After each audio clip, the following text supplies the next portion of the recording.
Friends, நீங்க யோசிச்சு பார்த்திருக்கீங்களா? டைம் நிஜமாவே ஃபாஸ்டா மூவ் ஆகுதுல. சின்ன வயசுல சம்மர் ஹாலிடேஸ்ல முடியவே முடியாது. ஆனா இப்போ மந்த்ஸ் போகிறதே தெரியல. கண்ணை மூடி கண்ணை திறக்கிறதுக்குள்ள இயர்ஸே பாஸ் ஆயிடுது. இப்ப நீங்களும் யோசிச்சுட்டு இருந்தா இந்த வீடியோ உங்களுக்காக தான். சயின்டிஸ்ட் என்ன சொல்றாங்கன்னா, டைம் வந்து கான்ஸ்டன்ட். இப்படி ஃபீல் ஆகுறதுக்கு நம்ம தான் காரணம். நம்ம பிரெயின் நம்ம வாழ்க்கையில நடக்கிற புது புது விஷயங்களை வச்சுதான் டைமை ஜட்ஜ் பண்ணுமாமா. நம்ம லைஃப்ல ஏதாச்சும் ஒரு புதுசா ஒரு விஷயத்தை எக்ஸ்பீரியன்ஸ் பண்றப்போ டே கொஞ்சம் எக்ஸ்ட்ரா ஸ்ட்ரெச் ஆகுறத நோட்டீஸ் பண்ணிருப்பீங்க. சின்ன பிள்ளையா இருக்கிறப்ப எல்லாமே புதுசா இருந்துச்சு.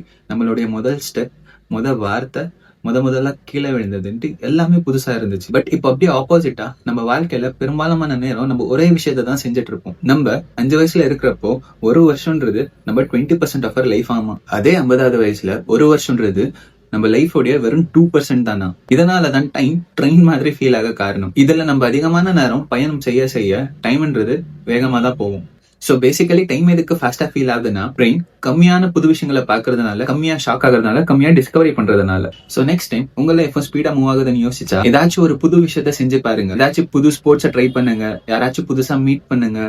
நெவர் டன் பிஃபோர் விஷயங்களை செய்ய பாருங்க. ஆல்வேஸ் சர்ப்ரைஸ்டா இருங்க, பிரசன்ட்ல இருங்க. சோ இந்த வீடியோ மூலமா நீங்க எதனா கத்துக்கணும்னு நினைச்சா மறக்காம என்ன ஃபாலோ பண்ணுங்க, சப்ஸ்கிரைப் பண்ணுங்க, லைக் பண்ணுங்க, ஷேர் பண்ணுங்க, உங்க ஃப்ரெண்ட்ஸுக்கு டேக் பண்ணுங்க.